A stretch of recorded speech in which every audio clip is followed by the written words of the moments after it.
नमस्कार दोस्तों, आज है 9 नवंबर 2023 और आपका स्वागत है आपके अपने यूट्यूब चैनल पर। आज हम पढ़ेंगे vision IAS news today section से आज की महत्वपूर्ण खबरों को जो प्रीलिम्स 2024 और मेंस और इंटरव्यू की दृष्टि से महत्वपूर्ण रहेंगी। पहली खबर है, ध्यान दीजिएगा। Centre for advanced financial research and learning ने अपनी पहली महत्वपूर्ण इंडिया फाइनेंस रिपोर्ट 2023 जारी की। Centre for advanced financial research and learning इसने अपनी पहली महत्वपूर्ण इंडिया फाइनेंस रिपोर्ट 2023 जारी की है। तो ये CAFRAL कैफरल या कैफराल जो है, ये क्या है? Centre for advanced financial research and learning. इस रिपोर्ट की theme connecting the last mile non banking financial companies NBFC in India है। Connecting the last mile non banking financial companies in India, ये इसकी थीम है। NBFC company अधिनियम 1956 के तहत पंजीकृत कंपनियां होती हैं। अधिनियम 1956, जो कंपनी अधिनियम 1956 है, उसके तहत NBFC यानी कि नॉन बैंकिंग फाइनेंशियल कंपनीज जो होती हैं वो कंपनी होती हैं। ये कंपनी जो होती हैं ये बैंक जैसी वित्तीय सेवाएं प्रदान करती हैं, उन्हें बैंकिंग लाइसेंस प्रदान नहीं किया जाता है। रिपोर्ट के मुख्य बिंदु पर नजर डालें तो रिपोर्ट में एक बिंदु जो है वो है मौद्रिक नीति संचरण। ठीक है, तो MPT जिसे इंग्लिश में कहते हैं, मौद्रिक नीति संचरण, इसके अंग्रेजी में फुल फॉर्म क्या हो गया आप कमेंट करके नीचे बताइएगा। मैं जो अनुमान लगा पा रहा हूँ, मॉनिटरिंग पॉलिसी ट्रांजैक्शन। MPT मौद्रिक नीति संचरण, मॉनिटरिंग पॉलिसी ट्रांजैक्शन। NBFC के माध्यम से MPT मजबूती से संचालित होता है, यानी कि मौद्रिक नीति संचरण जो होता है, ट्रांजैक्शन जो होता है वो मजबूती से होता है NBFC के माध्यम से। हालांकि उनकी बैलेंस शीट पर इसका प्रभाव देखने में लगभग 2 साल का समय लग सकता है। MPT जो होती है मौद्रिक नीति संचरण, वह प्रक्रिया है जिसके माध्यम से केंद्रीय बैंक मुद्रास्फीति और समृद्धि संबंधी उद्देश्यों को पूरा करने के लिए नीतिगत कार्रवाई करता है। ठीक है, MPT या मौद्रिक नीति संचरण जिसको हम कहते हैं मॉनिटरिंग पॉलिसी ट्रांजैक्शन, ये वह प्रोसेस है जिसके माध्यम से सेंट्रल बैंक जो होता है वो इन्फ्लेशन और समृद्धि संबंधी उद्देश्यों को पूरा करने के लिए कार्रवाई करता है, नीतिगत का मतलब पॉलिसी के तहत। तो ये कार्रवाई करने के लिए ये ट्रांजैक्शन पॉलिसी ली जाती काम में। वित्तीय समावेशन इस रिपोर्ट का दूसरा मुख्य बिंदु जो है वो है NBFC वित्तीय समावेशन को और अधिक मजबूत करने में सहायता प्रदान कर रही हैं। NBFC यानी कि नॉन बैंकिंग फाइनेंशियल कंपनी जो है वित्तीय समावेशन को बड़ा मजबूत कर रही हैं। वे अल्प सेवित सब प्राइम और हाशिए पर मौजूद उधारकर्ताओं को सेवाएं प्रदान करके वित्तीय समावेशन में योगदान दे रहे हैं। एक सब प्राइम उधारकर्ता वह होता है जिसके उच्च कोटि जोखिम के कारण उस बैंक उसे ऋण देने से बचते हैं। तो पिछले दशक में प्रौद्योगिकी का लाभ उठाकर NBFC द्वारा दिया गया खुदरा ऋण बढ़कर लगभग 2 गुना हो गया है, 223.2% हो गया है। ठीक है, NBFC द्वारा दिया गया खुदरा ऋण, ठीक है, प्रौद्योगिकी का लाभ उठा करके। अब समझते हैं डिजिटल ऋण, तीसरा इसका मुख्य बिंदु। NBFC डिजिटल ऋण देने में सबसे आगे है। वित्त वर्ष 2020 में NBFC के माध्यम से समग्र ऋण प्रदायगी में डिजिटल ऋण की हिस्सेदारी 60.53% है। तो डिजिटल ऋण प्रदायगी में सबसे आगे है। इसके विपरीत बैंकों के मामले में ये हिस्सेदारी केवल 5.53% ही है अभी। ठीक, इसके अलावा देखें समृद्धि का रुझान। वैश्विक वित्तीय संकट के बाद भारत में NBFC का व्यापक प्रसार हुआ है। ठीक है, हालांकि 2018-19 में इसके प्रसार से अलग अलग आघातों और अप्रत्यक्ष प्रणालीगत प्रभावों से बाधा उत्पन्न हुई थी। उदाहरण के लिए IL&FS द्वारा डिफॉल्ट करना। ठीक, उल्लेखनीय है कि जैसे NBFC क्षेत्र में समृद्धि तेजी से होती जा रही, वैसे वैसे समग्र ऋणों में बैंकों द्वारा दिए जाने वाले ऋणों की हिस्सेदारी भी घटती जा रही है। RBI ने 2006 में CAFRAL यानी कि centre for advanced financial research and learning, इसकी स्थापना एक स्वतंत्र निकाय के रूप में करी थी। यह संस्था वित्त समष्टि अर्थशास्त्र यानी कि मैक्रो इकोनॉमिक्स और सार्वजनिक नीति अनुसंधान को बढ़ावा देती हैं। अब हम बढ़ते हैं तीसरे टॉपिक की ओर, वो है विश्वविद्यालय अनुदान आयोग। भारत में विदेशी उच्चतर शिक्षा संस्थानों के परिसरों की स्थापना और संचालन विनियमन 2023 अधिसूचित किए गए। विश्वविद्यालय अनुदान आयोग यूजीसी जो है, यूजीसी विनियमन 2023 अधिसूचित किए गए। तो विश्वविद्यालय अनुदान आयोग यूनिवर्सिटी ग्रांटेड कमीशन भारत में विदेशी उच्चतर शिक्षा संस्थानों यानी कि foreign higher educational institutions FSEI, ठीक, FSEI के परिसरों की स्थापना और संचालन ये 2023 का अधिनियम किया गया है, अधिसूचित। समझते हैं इस आयोग के इस नियमों के संदर्भ में। यूजीसी विश्वविद्यालय अनुदान आयोग ने भारत में विदेशी उच्चतर शिक्षा संस्थानों यानी कि फॉरेन हायर एजुकेशनल इंस्टीट्यूशंस को परिसर यानी कैंपस स्थापित करने की अनुमति देने के लिए इन नियमों को अधिसूचित किया है। इन नियमों का उद्देश्य भारत की उच्चतर शिक्षा का अंतर्राष्ट्रीयकरण करना है, जैसा कि राष्ट्रीय शिक्षा नीति यानी नेशनल एजुकेशनल पॉलिसी 2020 में परिकल्पित किया गया है। इन विनियमों के मुख्य प्रावधान निम्नलिखित हैं। अब इस 2023 के यूजीसी रेगुलेशन में क्या ऐसा किया गया, ध्यान दीजिए। तो पहला इसमें है मंजूरी लेना, दूसरा पात्रता मानदंड, तीसरा शैक्षणिक मान्यता, चौथा स्वायत्तता और इसके अलावा प्रतिबंध भी इसमें सम्मिलित हैं। समझते हैं एक एक करके सभी बिंदुओं को। सबसे पहले समझते हैं इन विनियमों इन रेगुलेशंस में मुख्य प्रावधान में पहला है मंजूरी लेना। फॉरेन हायर एजुकेशनल इंस्टीट्यूशंस को भारत में अपने परिसरों को स्थापित करने, कोई शैक्षिक प्रोग्राम शुरू करने तथा किसी पाठ्यक्रम या शैक्षिक प्रोग्राम को बंद करने से पहले यूजीसी की मंजूरी लेनी होगी। फॉरेन हायर एजुकेशनल इंस्टीट्यूशंस को ऐसा कोई भी शैक्षणिक प्रोग्राम शुरू करने की अनुमति नहीं होगी जो भारत में उच्चतर शिक्षा के मानकों के अनुसार न हो। दूसरा पात्रता मानदंड, निम्नलिखित पात्रता वाले फॉरेन हायर एजुकेशनल इंस्टीट्यूशंस को भारत में परिसर स्थापित करने की मंजूरी दी जाएगी, जैसे इच्छुक FSEI यानी कि फॉरेन हायर एजुकेशनल इंस्टीट्यूशंस को शीर्ष 500 विश्वविद्यालयों यानी यूनिवर्सिटीज़ की विश्व रैंकिंग में स्थान प्राप्त होना चाहिए, ठीक है, 500 में होनी चाहिए कम से कम। समग्र श्रेणी या विषयवार श्रेणी होना चाहिए, ठीक है, अथवा फॉरेन हायर एजुकेशनल इंस्टीट्यूशन किसी विशेष क्षेत्र में उल्लेखनीय विशेषज्ञता प्राप्त होनी चाहिए, तो वो फिर पात्रता मानदंड में पात्र होगा। इसके अलावा शैक्षणिक योग्यता के तो फॉरेन हायर एजुकेशनल इंस्टीट्यूशन को भारतीय परिसरों में प्रदान किए जाने वाले degree, diploma in foreign higher educational institution के मूल विदेश में स्थित मुख्य परिसर में दी जाने वाली डिग्री, डिप्लोमा एकदम समान होनी चाहिए, साथ ही शिक्षा की गुणवत्ता भी समान होनी चाहिए। फॉरेन हायर एजुकेशनल इंस्टीट्यूशंस को ऑनलाइन या ओपन एवं दूरस्थ शिक्षा मोड में प्रोग्राम शुरू करने की अनुमति नहीं होगी। इसके अलावा देखें तो स्वायत्तता ये होगी कि फॉरेन हायर एजुकेशनल इंस्टीट्यूशंस को निम्नलिखित मामलों में स्वायत्तता प्राप्त होगी: प्रवेश प्रक्रिया और मानदंड तय करने में, ठीक है, इसके अलावा अध्यापकों और कर्मचारियों की भर्ती करने में, इसके अलावा पारदर्शी एवं उचित शुल्क संरचना तय करने में उनको अपनी छूट होगी। प्रतिबंध ये होंगे कि फॉरेन हायर एजुकेशनल इंस्टीट्यूशंस के परिसर का संचालन भारत की संप्रभुता और अखंडता, राष्ट्र की सुरक्षा, विदेशी राष्ट्रों के साथ मैत्रीपूर्ण संबंध, लोक व्यवस्था, शिष्टाचार, नैतिकता के प्रतिकूल तरीके से प्रभावित नहीं किया जाना चाहिए। फॉरेन हायर एजुकेशनल इंस्टीट्यूट परिसरों को विदेशी स्रोतों से अनुदान प्राप्त करने के लिए भारत सरकार की पूर्व मंजूरी लेनी होगी। भारत में फॉरेन हायर एजुकेशनल इंस्टीट्यूशंस के प्रवेश का महत्व देखिए। गुणवत्तापूर्ण शिक्षा तक पहुंच में वृद्धि होगी। दूसरा, विदेशी मुद्रा के बाहर जाने में कमी आएगी। तीसरा, भारत में अनुसंधान के अवसरों में सुधार होगा। और चौथा, प्रतिभा पलायन कम होगा।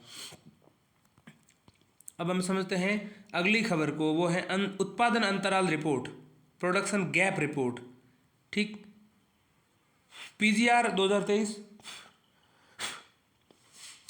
तो ये रिपोर्ट 2023 में जारी की गई। उत्पादन अंतराल रिपोर्ट इसको हम कह रहे हैं, प्रोडक्शन गैप रिपोर्ट। क्या है ये रिपोर्ट? इस रिपोर्ट को उत्पादन अंतराल रिपोर्ट 2023, जिसको PGR रिपोर्ट 2023 कह रहे हैं, PGR या PG रिपोर्ट 2023 कह रहे हैं, इस 2023 की इस रिपोर्ट को संयुक्त राष्ट्र पर्यावरण कार्यक्रम यूनाइटेड नेशंस एनवायरमेंट प्रोग्राम यानी यूएनईपी और अन्य संस्थानों जैसे स्टॉकहोम पर्यावरण संस्थान से मिलकर के तैयार किया है। तो संयुक्त राष्ट्र पर्यावरण कार्यक्रम इसमें था, यूएनईपी था, साथ में स्टॉकहोम पर्यावरण संस्थान भी साथ में था। वैश्विक सहमति के तहत देशों ने ग्लोबल वार्मिंग को 1.5 से 2 डिग्री सेंटीग्रेड तक सीमित करने का लक्ष्य निर्धारित किया है। ठीक, ये रिपोर्ट देशों के जीवाश्म ईंधन उत्पादन के स्तर और वैश्विक जीवाश्म ईंधन के उत्पादन स्तरों के बीच का अंतराल को ट्रैक करती है। उल्लेखनीय है कि जीवाश्म ईंधन का वैश्विक उत्पादन स्तर उपयुक्त लक्ष्य के अनुरूप निर्धारित किया गया है। कई देशों ने ग्लोबल वार्मिंग को सीमित करने के लिए शून्य उत्सर्जन की प्रतिबद्धता प्रकट की है। प्रतिबद्धता UNFCCC के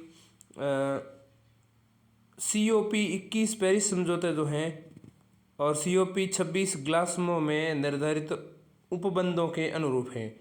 उत्पादन अंतराल उत्सर्जन अंतराल से अलग होता है। उत्पादन अंतराल उत्सर्जन अंतराल से किस प्रकार से अलग है समझेंगे।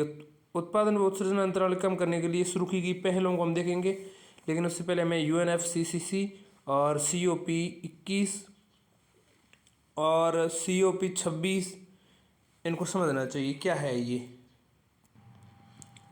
तो कई देशों ने ग्लोबल वार्मिंग को सीमित करने के लिए शून्य उत्सर्जन की प्रतिबद्धता प्रकट की है। ये प्रतिबद्धता जो है UNFCCC यानी कि United Nations framework convention on climate change के COP21 और COP26। COP का मतलब है पक्षकारों का सम्मेलन, कन्वेंशन ऑफ पार्टीज 21 और कन्वेंशन ऑफ पार्टी 26 यानी पक्षकारों के सम्मेलन 21 जो पेरिस समझौते के तहत हुआ, और पक्षकारों के सम्मेलन जो 26 हैं ग्लासगो उसमें निर्धारित की गई, और उस निर्धारित उपबंधों के अनुरूप ये प्रतिबद्धताएं प्रकट कर रहे हैं। ठीक है, उत्पादन अंतराल और उत्सर्जन अंतराल अलग अलग हैं। उत्सर्जन अंतराल राष्ट्रीय स्तर पर निर्धारित योगदानों यानी कि NDC के तहत किए गए वैश्विक ग्रीन हाउस गैसेज यानी कि GHG उत्सर्जन स्तर और 2023 में स्वीकृत स्तर के बीच के अंतर को व्यक्त करता है। उत्सर्जन अंतराल क्या है? राष्ट्रीय स्तर पर निर्धारित योगदानों के तहत तय किए गए वैश्विक ग्रीन हाउस गैस उत्सर्जन स्तर और 2030 में स्वीकृत स्तर के बीच के अंतर को उत्सर्जन अंतर कहा जाता है। ठीक है, तो राष्ट्रीय स्तर पर निर्धारित योगदान, ठीक है, रिपोर्ट ये रेखांकित करती है कि प्रमुख देशों की योजनाओं और अनुमानों से 2030 तक वैश्विक कोयला उत्पादन में वृद्धि होने की संभावना हुई है। ठीक है, यानी रिपोर्ट ये रेखांकित करती है कि प्रमुख देशों की योजनाओं और अनुमानों से 2030 तक वैश्विक कोयला उत्पादन में वृद्धि होने की संभावना है। साथ ही 2050 तक वैश्विक तेल और गैस उत्पादन में भी बढ़ोतरी देखी जाएगी। इन राष्ट्रों में ऑस्ट्रेलिया, ब्राज़ील, कनाडा, चीन, भारत, संयुक्त अरब अमीरात, UAE आदि शामिल हैं। ठीक है, रिपोर्ट में कई सिफारिशें की गई हैं।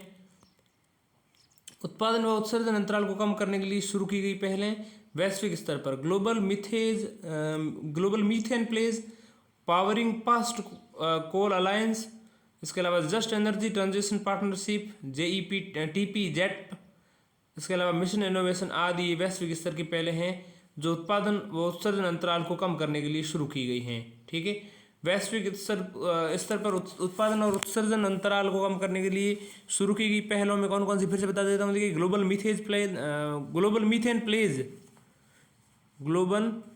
मीथेन प्लेज, तो वैश्विक मीथेन को लेकर जो प्रतिज्ञाएं ली गई वो global methane pledge, powering past coal alliance, ठीक, पावरिंग पास्ट कोल अलायंस, इसके अलावा जस्ट एनर्जी ट्रांजिशन पार्टनरशिप और इसके अलावा मिशन इनोवेशन इसमें शामिल हैं। भारत के द्वारा शुरू की गई उत्पादन और उत्सर्जन अंतराल को कम करने के लिए पहलें कौन कौन सी हैं। तो कन्वेंशन ऑफ पार्टी यानी कि पक्षकारों के सम्मेलन 26 जो ग्लासगो में आयोजित घोषित हुआ, उसमें पंचामृत लक्ष्य, पर्यावरण के लिए जीवन शैली लाइफ LIFE और मिशन जलवायु परिवर्तन पर राष्ट्रीय कार्य योजना NAPCCC आदि भारत के द्वारा शुरू की गई पहले हैं।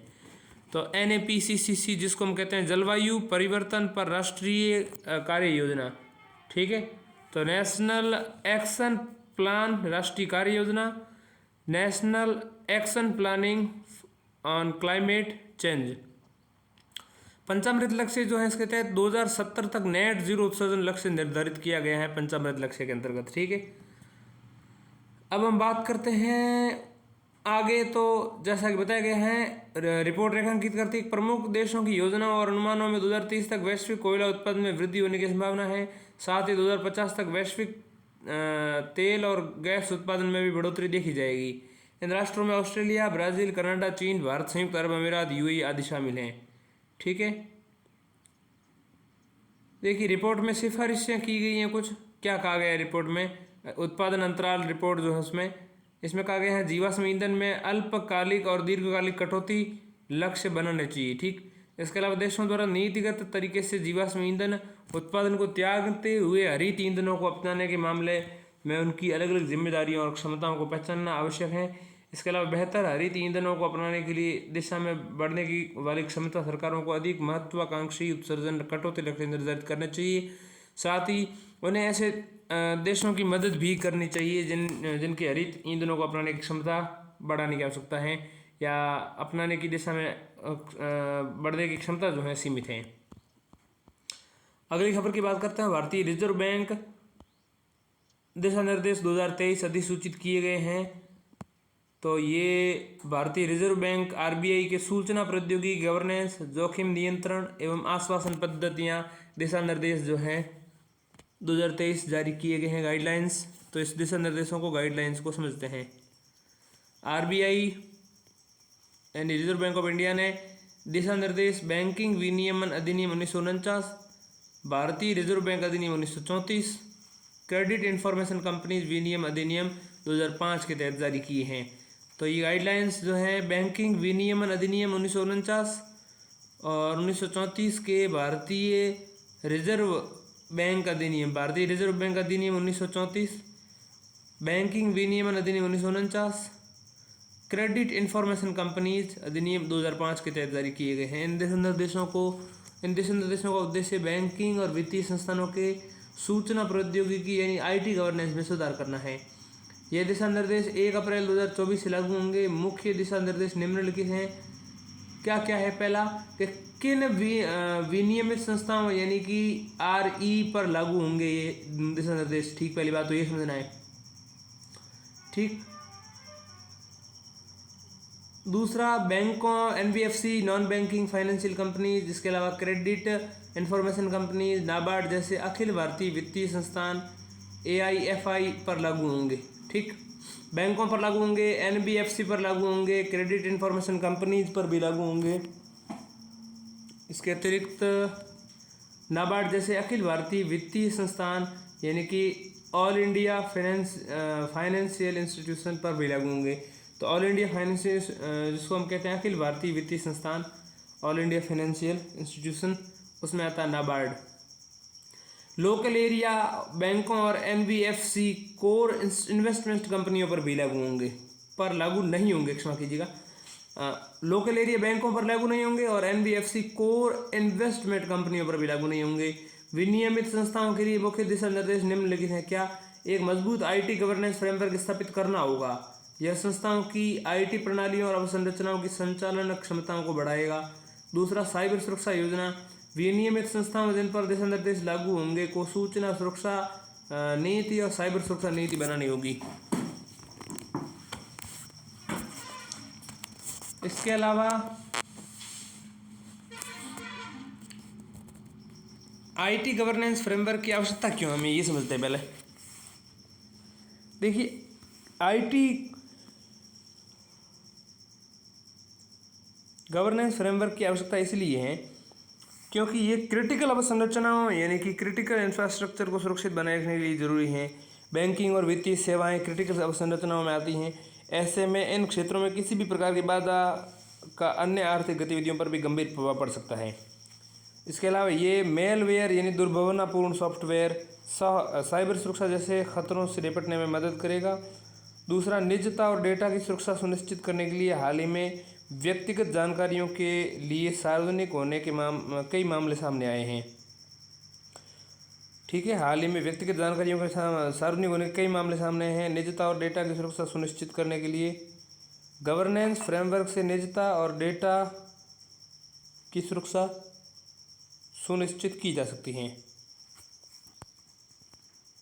अगली खबर की ओर बढ़ते हैं।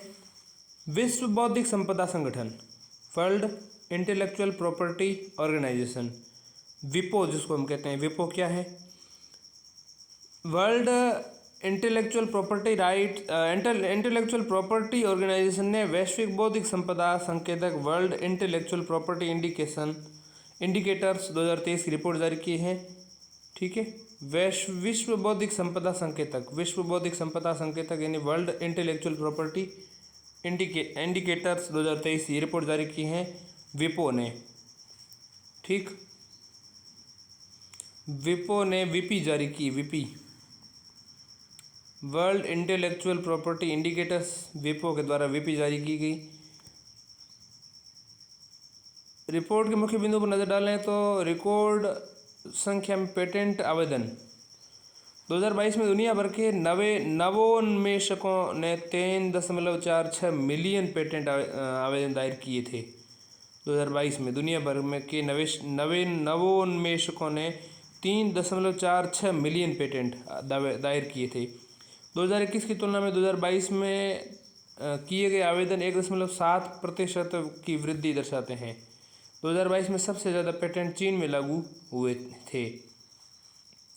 2021 की तुलना में 2022 में दर्ज किए गए आवेदन 1.7% की वृद्धि यानी 1.7% ज़्यादा है 2022 में 2021 की तुलना में। 2022 में सबसे ज़्यादा पेटेंट चीन में लागू हुए थे। नई प्रौद्योगिकी, न्यू टेक्नोलॉजी, बौद्धिक संपदा यानी इंटेलेक्चुअल प्रॉपर्टी, इसके अलावा फाइलिंग यानी आवेदन दायर करना पर महत्वपूर्ण प्रभाव डाल रही हैं। उदाहरण के लिए कंप्यूटिंग सहित डिजिटल प्रौद्योगिकी से संबंधित आईपी की फाइलिंग।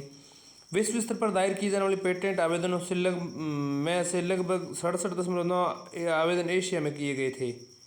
67.9 यानी लगभग 68% जो है एशिया में दायर किए गए हैं पेटेंट।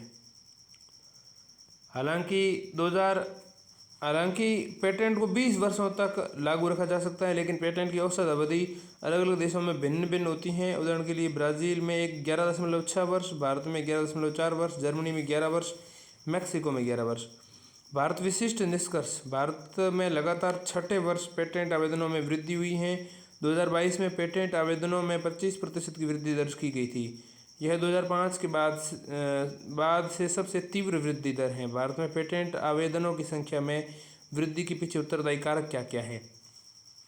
पेटेंट के लिए आवेदन शुल्क में छूट दी जा रही है। ऑनलाइन पेटेंट आवेदनों पर 10% की छूट दी गई है। इसके अलावा स्टार्टअप, छोटी संस्थाओं, शैक्षणिक संस्थानों के लिए 80% तक की रियायत या छूट दी जा रही है। पेटेंट आवेदन में शुल्क की छूट दी जा रही है। ठीक है, स्टार्टअप्स बौद्धिक संपदा संरक्षण यानी कि स्टार्टअप्स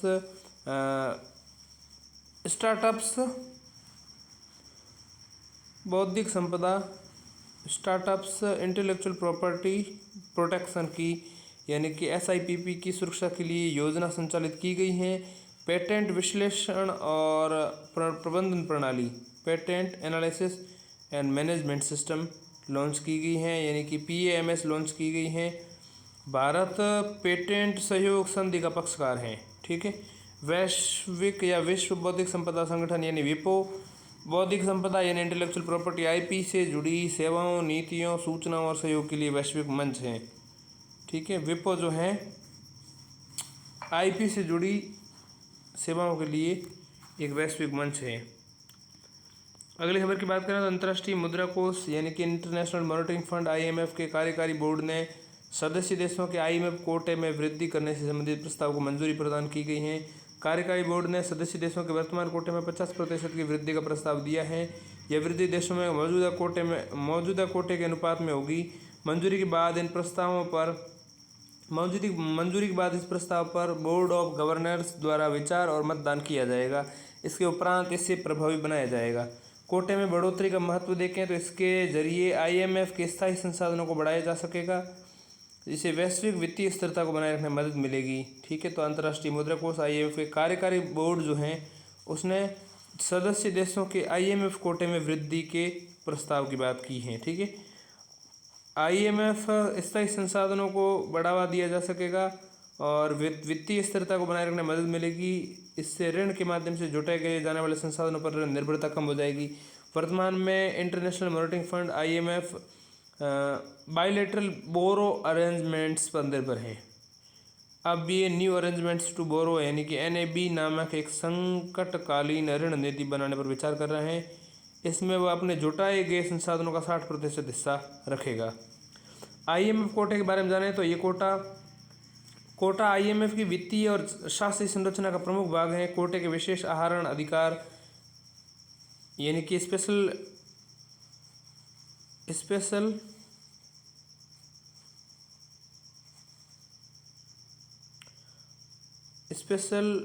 ड्रॉ राइट्स के रूप में दर्शाया जा रहा है। यह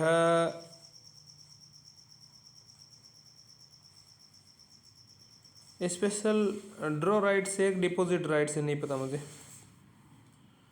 ठीक है। SDR लिखा है यहाँ पर इन्होंने। कोटे में विशेष आहरण अधिकार SDR में रूप में शामिल किया जा रहा है। यह IMF का यूनिट ऑफ अकाउंट है, ठीक है। कोटे का उपयोग निम्नलिखित में निर्धारण के लिए किया जाता है। इससे पता चलता है किसी सदस्य देश ने IMF के रूप में, ये दर्शाता है कि किसी सदस्य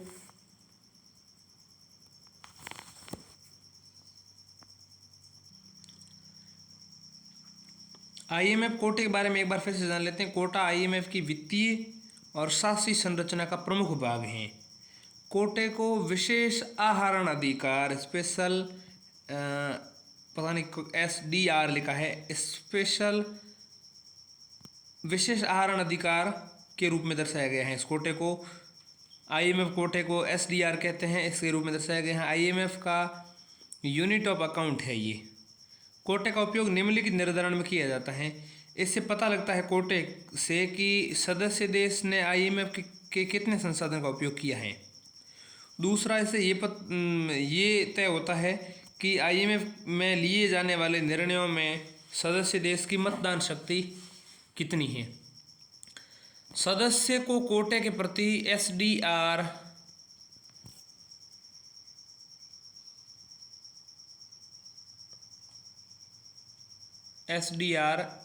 1 लाख पर 1 वोट और मूल वोट मिलता है। यह सदस्यों के लिए समान है। सदस्यों को कोटे के प्रति SDR 1 लाख पर 1 वोट और मूल वोट मिलता है, सदस्यों के लिए समान है। इससे ये भी तय होता है कि एक सदस्य IMF से कितना ऋण प्राप्त कर सकता है। SDR का सामान्य आवंटन निर्धारित होता है। वर्तमान में भारत को 2.63 मतदान अधिकार और SDR का कोटा 2.7% प्राप्त है। IMF कोटा फॉर्मूला देखें तो आर्थिक परिवर्तनीयता 15%, सकल घरेलू उत्पाद 50%, वैश्विक अर्थव्यवस्था के लिए खुलापन 30% और अंतर्राष्ट्रीय मुद्रा भंडार 5%। इनके आधार पे ऋण ये तय होता है। अब बात करते हैं सुर्खियों की।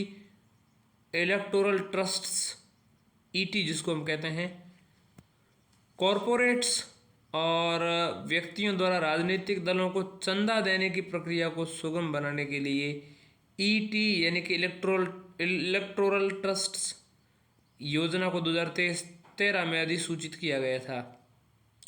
कोई भी भारतीय नागरिक या भारत में पंजीकृत कंपनी ET को चंदा यानी इलेक्टोरल ट्रस्ट्स को चंदा दे सकती हैं। ET को एक वित्तीय वर्ष में प्राप्त योगदान का 95% लोक प्रतिनिधित्व अधिनियम 1951 के तहत पंजीकृत राजनीतिक दलों को दान करना होगा, ठीक। ET यानी इलेक्टोरल ट्रस्ट को जो भी धन प्राप्त होगा उसको एक वित्तीय वर्ष में प्राप्त योगदान का 95% तो जो है लोक प्रतिनिधित्व अधिनियम 1951 जो है उसके तहत पंजीकृत जो राजनीतिक दल हैं, पॉलिटिकल पार्टीज हैं, उनको देना होगा। ET इलेक्टोरल ट्रस्ट को यानी क्या कह सकते हैं, चुनावी ट्रस्ट कह सकते हैं। तो ET को हर साल भारत के निर्वाचन आयोग के समक्ष रिपोर्ट प्रस्तुत करनी होगी, भारत के निर्वाचन आयोग के सामने, इलेक्शन कमीशन के सामने। इस रिपोर्ट में व्यक्तियों और कंपनियों के योगदान और उनके द्वारा दिए जाने वाले राजनीतिक दलों को दिए गए चंदे का विवरण होता है। हालांकि चुनावी बॉन्ड योजना के तहत दानकर्ता की अनामिता यानी अनोनिमिटी सुनिश्चित की जाती है। दूसरी खबर है India United States defence acceleration ecosystem INDUS क्या है? इंडस है India United Kingdom, India United state defence acceleration ecosystem. रक्षा मंत्रालय और अमेरिकी रक्षा विभाग के तहत इनोवेशन फॉर डिफेंस एक्सीलेंस यानी IDEX ने नई दिल्ली में पहली बार INDUSX इन्वेस्टर्स मीट का आयोजन किया। INDUS Indus x education series Gurukul द्वारा भी लॉन्च की गई। इसका उद्देश्य इनोवेटर्स स्टार्टअप्स को अमेरिका और भारत के रक्षा इकोसिस्टम में भागीदारी करने में मदद करना है। इंडस एक्स इसे जून 2023 में लॉन्च किया गया। इसका उद्देश्य भारत और अमेरिका की सरकारों, व्यवसायों, शैक्षणिक संस्थानों के बीच सामरिक प्रौद्योगिकी साझेदारी एवं रक्षा औद्योगिक सहयोग का विस्तार करना है। तो ये है Indus x, India United States defence acceleration ecosystem. ठीक,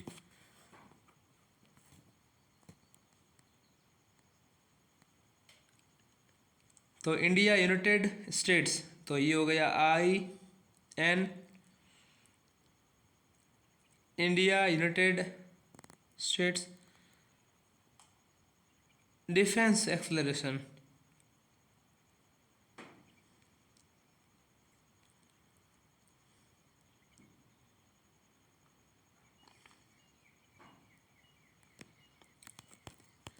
अगली सुर्खी की बात करें तो national cooperative Organics limited NCOL, हाल ही में NCOL का लोगो, वेबसाइट और ब्रोशर लॉन्च किया गया है।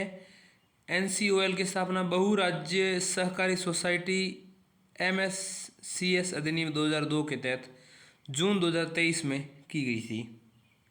NCOL यानी कि नेशनल कोऑपरेटिव ऑर्गेनिक्स लिमिटेड, इसका लोगो, वेबसाइट और ब्रोशर लॉन्च किया गया हाल ही में। NCOL यानी कि नेशनल कोऑपरेटिव ऑर्गेनिक्स लिमिटेड, इसकी स्थापना 2023 में, जनवरी 2023 में की गई। बहुराज्यीय सहकारी सोसाइटी MSCS अधिनियम 2002 के तहत इसे प्राकृतिक कृषि करने वाले किसानों को एक मंच के प्रदान करने और उनके उत्पादों की मार्केटिंग की व्यवस्था करने के लिए स्थापित किया गया है।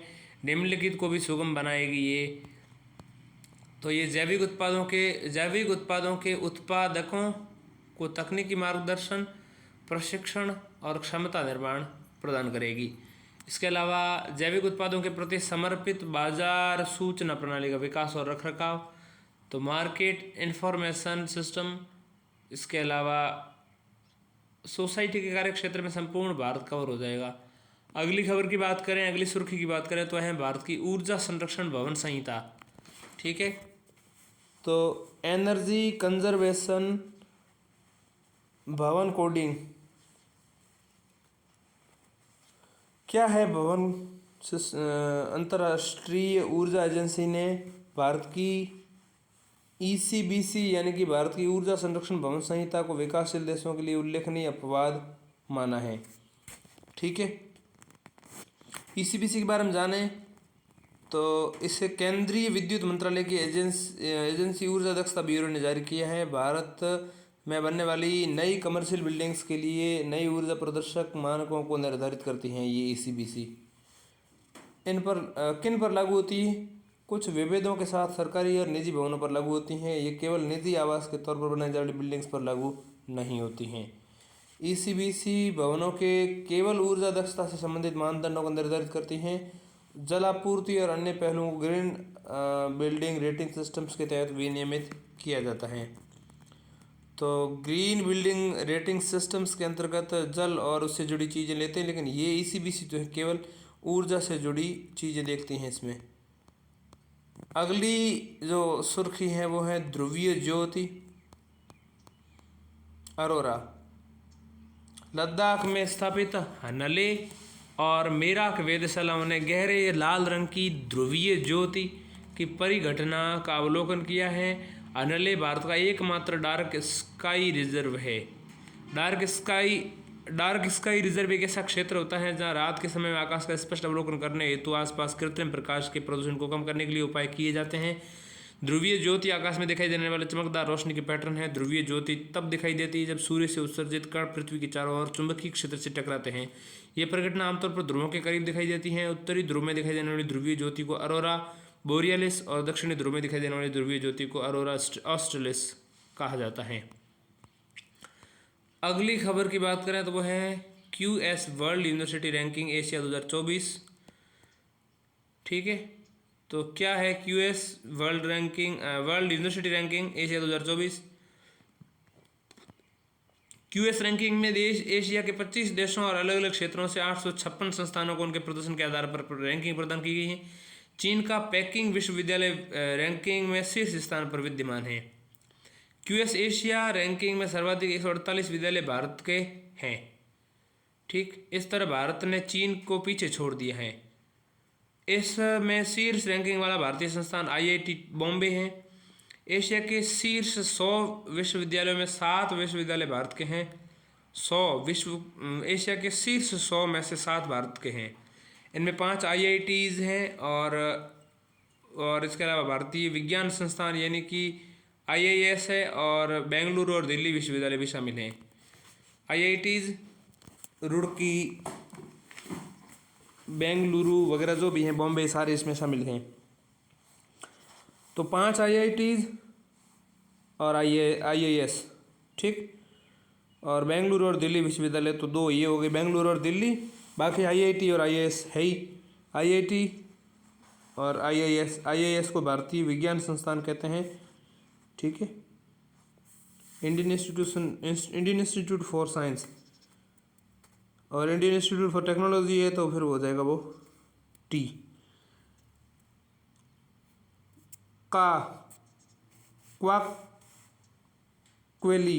क्वाकक्वेरेली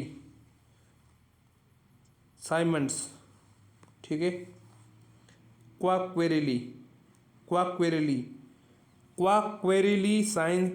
साइमंड्स QS, जिसको हम क्वाकक्वेरेली साइमंड्स कहते हैं।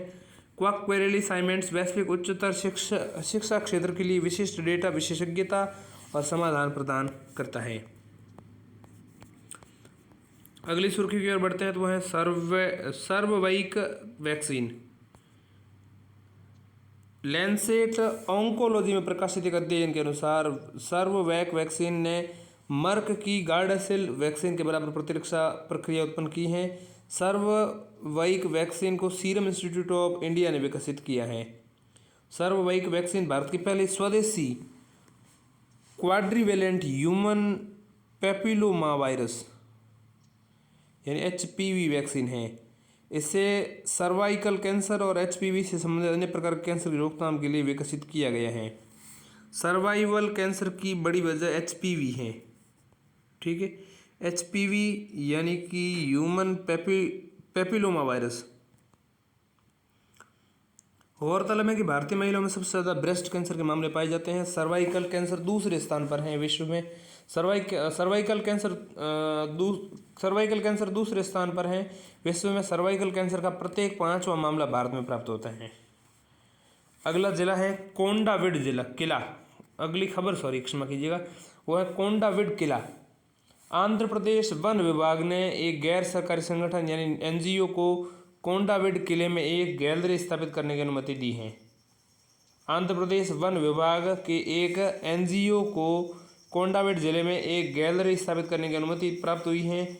वन विभाग जो है उसने ये NGO को कोंडाविड किले जो है उसमें गैलरी स्थापित करने की अनुमति प्रदान की है। इस किले का निर्माण रेड्डी राजवंश के संस्थापक प्रोलया वेम्मा रेड्डी ने कराया था। ठीक है, यह किला गुंटूर के निकट कृष्णा नदी के दक्षिण में अवस्थित है। इसकी रणनीतिक अवस्थिति के चलते इस पर विजय शासकों, अंग्रेजों आदि में अपना नियंत्रण स्थापित किया। इसकी रणनीतिक अवस्थिति के चलते इस पर विजयनगर शासकों, अंग्रेजों और आदि ने अपना नियंत्रण स्थापित किया। रेड्डी राजवंश की बात करें, रेड्डी राजवंश 1325 से 1448 ईस्वी तक रहा। 1325 से 1448। ठीक, यह क्षेत्र तटीय आंध्र प्रदेश और यह क्षेत्र उत्तर में विशाखापत्तनम से दक्षिण में कांचीपुरम तक फैला है। विशाखापत्तनम से कांचीपुरम तक रेड्डी राजवंश। राजधानी होती थी कोंडावीड जिला। आरंभिक राजधानी अडांकी में थी। योगदान देखें, तेलुगु साहित्य को संरक्षण प्रदान किया था, ये इनका योगदान है। अब बात करते हैं सुर्खियों में रहे स्थलों की। तो सुर्खियों में है इथियोपिया, राजधानी अदीस अबाबा। अदीस अबाबा राजधानी इथियोपिया सुर्खियों में है, क्यों है समझते हैं। देखिए, भारत इथियोपिया संयुक्त व्यापार समिति का छठा सत्र अदीस अबाबा में यानी राजधानी इथियोपिया की जो है वहाँ पर सफलतापूर्वक आयोजित किया भारत ने। राजनीतिक सीमाएं देखें तो यह इथियोपिया जो है हॉर्न अफ्रीका में अवस्थित एक स्थलरुद्ध देश है।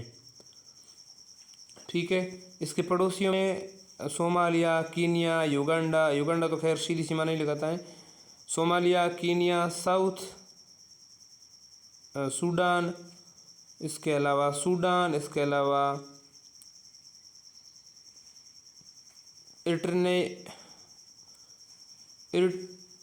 इरिट्रिया और यमन भी शायद है, और रेड सी और गल्फ ऑफ अदन ये आसपास समझते हैं। इसको देखते हैं।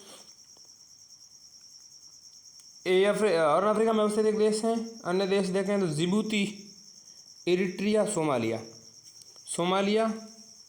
इरिट्रिया और जिबूती।